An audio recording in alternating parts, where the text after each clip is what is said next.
السلام علیکم ورحمۃ اللہ وبرکاتہ رب اشرح لی صدری ویسر لی امری واحلل عقدۃ من لسانی یفقهوا قولی ربنا زدنا علما اللهم فقهنا فی الدین اللهم ارنا الحق حقا وارزقنا اتباعه وارنا الباطل باطلا وارزقنا اجتنابه۔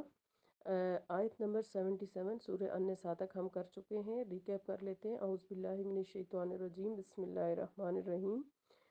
فَلْيُقَاتِلْ فِي سَبِيلِ اللَّهِ الَّذِينَ يَشْرُونَ الْحَيَاةَ الدُّنْيَا بِالْآخِرَةِ وَمَنْ يُقَاتِلْ فِي سَبِيلِ اللَّهِ فَيُقْتَلْ أَوْ يَغْلِبْ فَسَوْفَ نُؤْتِيهِ أَجْرًا عَظِيمًا۔ لہٰذا جن لوگوں نے آخرت کے عوض دنیا کی زندگی کو بیچ دیا، انہیں اللہ کی راہ میں لڑنا چاہیے، اور جو شخص اللہ کی راہ میں لڑتا ہے پھر خواہ وہ شہید ہو جائے یا غالب آ جائے، جلدی دونوں صورتوں میں ہم اسے بہت بڑا اجر عطا کریں گے۔ مسلمانوں، تمہیں کیا ہو گیا ہے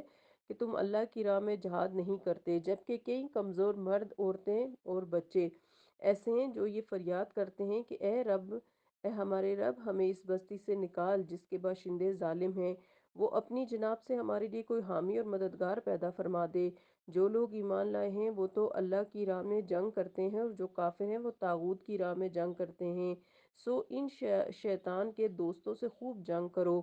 یقیناً شیطان کی چال کمزور ہوتی ہے۔ أَلَمْ تَرَ إِلَى الَّذِينَ قِيلَ لَهُمْ كُفُّوا أَيْدِيَكُمْ، کیا آپ نے ان لوگوں کے حال پر غور نہیں کیا جن سے کہا گیا تھا کہ ابھی جنگ سے ہاتھ روکے رکھو، اور ابھی صرف نماز قائم کرو اور زکوٰۃ ادا کرو؟ پھر جب ان پر جہاد فرض کیا گیا تو ان میں سے کچھ لوگوں سے یوں ڈرنے لگے جیسے اللہ سے ڈرنا چاہیے یا اس سے بھی زیادہ، اور کہنے لگے اے ہمارے رب، تو نے ہم پر جنگ کیوں فرض کر دی؟ ہمیں مزید کچھ عرصے کے لیے کیوں مہلت نہ دی؟ آپ ان سے کہیے دنیا کا آرام تو چند روزہ ہے، اور ایک پرہیزگار کے لیے آخرت ہی بہتر ہے۔ تم پر ذرا برابر بھی ظلم نہیں کیا جائے گا۔ آج کی آیت نمبر 78۔ اینما تکونوا یدرککم الموت ولو کنتم فی بروج مشیدہ وان تصبهم حسنة یقولوا هذه من عند اللہ وان تصبهم سیئة یقولوا هذه من عندک قل کل من عند اللہ فما لہؤلاء القوم لا یکادون یفقہون حدیثا۔ جہاں کہیں بھی تم ہوگے، موت تمہیں آ ہی لے گی،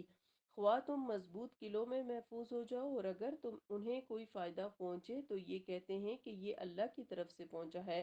اور اگر کوئی مصیبت پڑ جائے تو کہتے ہیں کہ یہ تمہاری وجہ سے ہے۔ آپ صلی اللہ علیہ وسلم ان سے کہیے کہ سب کچھ ہی اللہ کی طرف سے ہوتا ہے۔ آخر ان لوگوں کو کیا ہو گیا ہے کہ بات کو سمجھنے کی کوشش نہیں کرتے؟ چونکہ پیچھے جنگ کرنے کا حکم دیا گیا تھا، اسی حوالے سے کہا گیا ہے کہ جہاں کہیں بھی تم ہوگے، موت تمہیں آ ہی لے گی، خواہ تم مضبوط قلعوں میں محفوظ ہو۔ تو موت اپنے وقت ہی پر آئے گی اور آ کر رہے گی۔ یہ ایک ایسی حقیقت ہے جس کا مسلمان تو درکنار کوئی کافر بھی انکار نہیں کر سکتا۔ یہاں اس حقیقت کے ذکر سے مقصد یہ ہے کہ اگر یہ کمزور دل مسلمان اس حقیقت کو ہر وقت سامنے رکھیں تو لڑائی سے ڈرنے کی کوئی وجہ نہیں، کیونکہ موت کا وقت بھی مقرر ہے اور جگہ بھی، لہٰذا وہ تمہارا مقدر ہو چکی ہے، اور گھر پر بھی یقیناً آ کر ہی رہے گی، اور اگر تمہاری زندگی ابھی باقی ہے تو پھر میدان جنگ میں بھی یقیناً موت نہیں آئے گی۔ بعض مفسرین کے نزدیک یہ خطاب منافقین کو ہے جو جنگ احد میں شکست دے کر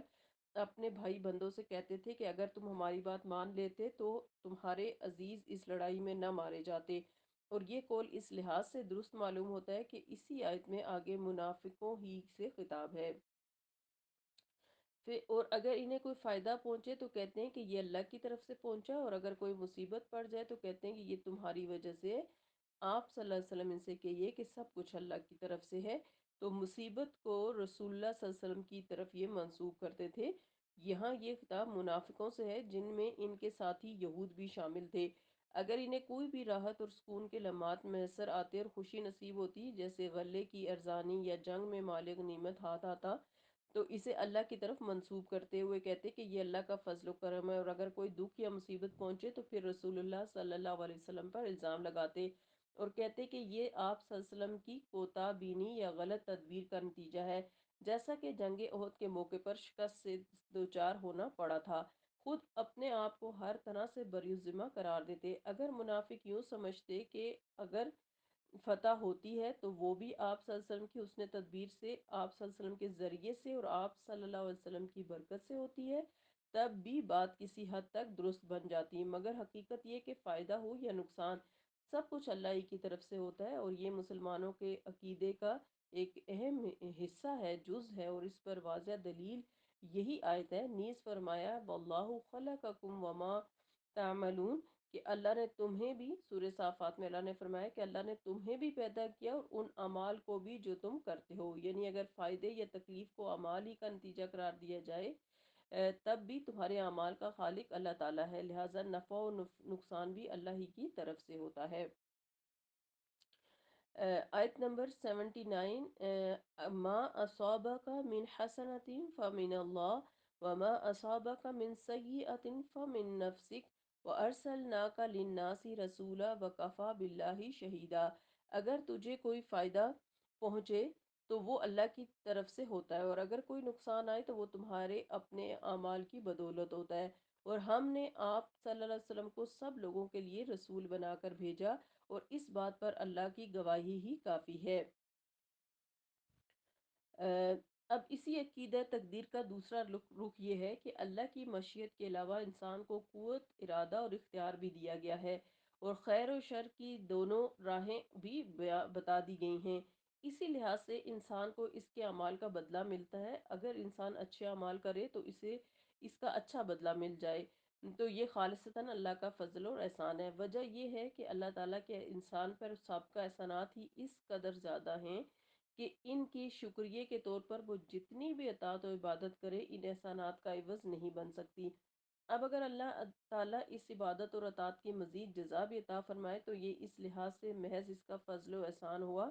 اور نافرمانی اور گناہ کے کام کرے گا تو یہ اللہ تعالیٰ کے سابقہ احسانات کی انتہائی ناشکری ہوگی، اور اسے اس کی سزا ضرور ملنی چاہیے۔ اس مضمون کو اللہ تعالیٰ نے درج ذیل آیت میں واضح طور پہ فرمایا، سورہ ابراہیم کے اندر آیت نمبر 7 میں، کہ لَإِن شَكَرْتُمْ لَأَزِيدَنَّكُمْ وَلَإِن كَفَرْتُمْ إِنَّ عَذَابِي لَشَدِيدٌ۔ اگر تم نے شکر ادا کیا تو میں تمہیں اور بھی زیادہ دوں گا، اور اگر تم نے ناشکری کی تو یاد رکھو میرا عذاب بڑا سخت ہے۔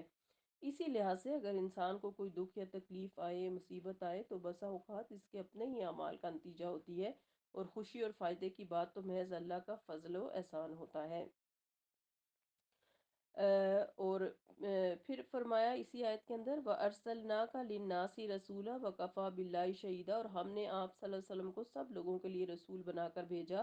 اور اس بات پر اللہ کی گواہی کافی ہے۔ سب لوگوں سے مراد صرف دور نبوی کے لوگ ہی نہیں بلکہ تا قیامت آپ صلی اللہ علیہ وسلم تمام اقوام عالم کے لیے رسول ہیں، جیسا کہ بعض دوسری آیات سے بھی واضح ہوتا ہے کہ اگر تمام لوگ تا قیامت آپ صلی اللہ علیہ وسلم کی رسالت کی بات تسلیم نہ کریں تو بھی اس حقیقت پر اللہ کی شہادت بہت کافی ہے۔ آیت نمبر 80، من یطیع الرسول فقد اطاع اللہ ومن تولی فما ارسلناک علیہم حفیظا، جس نے رسول کی اطاعت کی تو اس نے اللہ کی اطاعت کی، اور اگر کوئی منہ موڑتا ہے تو ہم نے آپ صلی اللہ علیہ وسلم کو ان پر پاسبان بنا کر نہیں بھیجا۔ اس لیے کہ اللہ کے احکام کی اطاعت کا عملی نمونہ اللہ کا رسول ہی پیش کر سکتا ہے، اور اس کے احکام کی حکمت اور منشا کو اس کے رسول ہی سب سے بہتر سمجھ سکتا ہے، لہٰذا رسول کی اتباع اور ان کی اطاعت اللہ ہی کی اطاعت ہوگی۔ اس کے باوجود بھی اگر کوئی شخص رسول کے احکام سے اعراض کرتا ہے تو جبراً و قہراً سے اطاعت کرانا رسول کی ذمہ داری نہیں ہے، یعنی رسول کو زبردستی کسی سے دین پر عمل نہیں کرواتے، اور نہ ایسا کرنے کو انہیں کہا گیا۔ آیت نمبر 81، وَيَقُولُونَ طَاعَةٌ فَإِذَا بَرَزُوا مِنْ عِنْدِكَ بَيَّتَ طَائِفَةٌ مِّنْهُمْ غَيْرَ الَّذِي تَقُولُ وَاللَّهُ يَكْتُبُ مَا يُبَيِّتُونَ فَأَعْرِضْ عَنْهُمْ وَتَوَكَّلْ عَلَى اللَّهِ وَكَفَى بِاللَّهِ وَكِيلًا۔ وہ آپ صلی اللہ علیہ وسلم سے تو کہتے ہیں کہ ہم اطاعت کریں گے، لیکن جب آپ صلی اللہ علیہ وسلم کے ہاں سے چلے جاتے ہیں تو ان میں سے کچھ لوگ رات کو جمع ہو کر آپ صلی اللہ علیہ وسلم کی باتوں کے برعکس مشورے کرتے ہیں، اور جو وہ مشورے کرتے ہیں اللہ انہیں لکھتا جاتا ہے، لہٰذا ان کی پرواہ نہ کیجیے اور اللہ پر بھروسہ رکھیے، اور اللہ بھروسہ کرنے والوں کو کافی ہے۔ یعنی منافقین آپ صلی اللہ علیہ وسلم کے سامنے تو آپ صلی اللہ علیہ وسلم کی اطاعت کا دم بھرتے ہیں اور آپ صلی اللہ علیہ وسلم کی اور مسلمانوں کی خیر خواہی کی باتیں بھی کرتے ہیں، لیکن ان کے خفیہ مشورے ان باتوں سے بالکل الگ نوعیت کے ہوتے ہیں اور ان کی سوچ اور انداز فکر ہی مختلف ہوتا ہے۔ وہ یہ سوچتے ہیں کہ ان مسلمانوں کو کیسے تکلیف نقصان پہنچایا جا سکتا ہے تاکہ ان کی قوت کمزور ہو اور ان سے پیچھا چھڑایا جا سکے یا انہیں مدینہ ہی سے نکال دیا جائے، اور اس غرض کے لیے یہود مدینہ مشورہ اور گٹھ جوٹ کرتے رہتے ہیں۔ سو آپ صلی اللہ علیہ وسلم ان کی ایسی ناپاک سازشوں کے متعلق پرواہ نہ کیجیے، فقط اللہ پر بھروسہ رکھیے، اللہ تعالیٰ خود ان سے نپٹ لے گا۔ آیت نمبر 82، افلا یتدبرون القرآن ولو کان من عند غیر اللہ لوجدوا فیہ اختلافا کثیرا۔ کیا یہ لوگ قرآن میں غور و فکر نہیں کرتے؟ اگر یہ قرآن اللہ کے علاوہ کسی اور کی طرف سے ہوتا تو اس میں بہت سے اختلاف ہوتے۔ قرآن میں اختلاف نہ ہونا ہی منزل من اللہ ہونے کی دلیل ہے، یعنی قرآن کا اللہ تعالیٰ کی طرف سے ہونے کی دلیل ہے۔ منافقوں کی جن باتوں پر انہیں تنبیہ کی گئی ہے، ان کی ایک وجہ یہ بھی تھی کہ انہیں قرآن کے اللہ تعالیٰ کی طرف سے ہونے میں شک تھا۔ اس آیت میں اس شک کو دور کرنے کی عقلی دلیل پیش کی گئی ہے، جو یہ ہے کہ انسان کی حالت یہ ہے کہ بچپن میں اس کی عقل ناپختہ ہوتی ہے، جوانی میں قدرے ترقی کر جاتی ہے اور پختہ عمر میں عقل بھی پختہ ہو جاتی ہے، اور اس کے ان تینوں ادوار کے کلام میں نمایاں فرق ہوتا ہے۔ پھر زندگی بھر اس کے نظریات بدلتے رہتے ہیں۔ بچپن میں خیالات اور نظریات اور طرح کے ہوتے ہیں، جوانی میں اور طرح کے، اور بڑھاپے میں اور طرح کے۔ پھر انسان جس شہر یا ملک میں جاتا ہے تو وہاں کے معاشرتی ماحول کا اثر قبول کر لیتا ہے۔ پھر کبھی انسان غصے کی حالت میں ہوتا ہے تو سب مخاطبوں کو دہشت زدہ بنا دیتا ہے۔ یہی افراط و تفریط کی کیفیت اس کے ہر قسم کے جذبات میں نمایاں طور پر پائی جاتی ہے۔ گویا اگر کسی بھی ایک انسان کی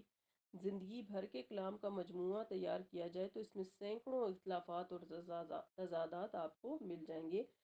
اس کے برعکس اب اللہ کا کلام پر نظر ڈالیے تو جو 23 سال تک مختلف اوقات اور مختلف پس مناظر اور مختلف مواقعوں پر نازل ہوتا رہا، جو آخر میں ترتیب پا کر ایک مجموعہ بن گیا، اب دیکھیے کہ ادبی لحاظ سے اس کی فصاحت و بلاغت میں کہیں کوئی فرق نہیں، یا اس کے نظریات میں اس کی اخلاقی اقدار کی تعیین میں کوئی اختلاف نہیں ملے گا۔ یہ ایسی صورت ہے کہ مثلا اگر یہود پر عذاب نازل ہوا ہو،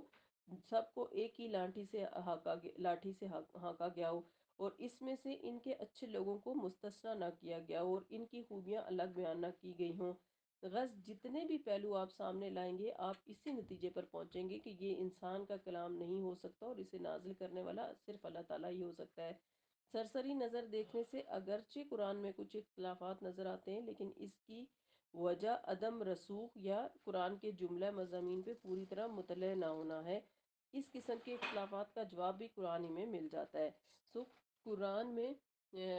قرآن میں جو ہے وہ اختلافات نہیں ہیں، بلکہ نہ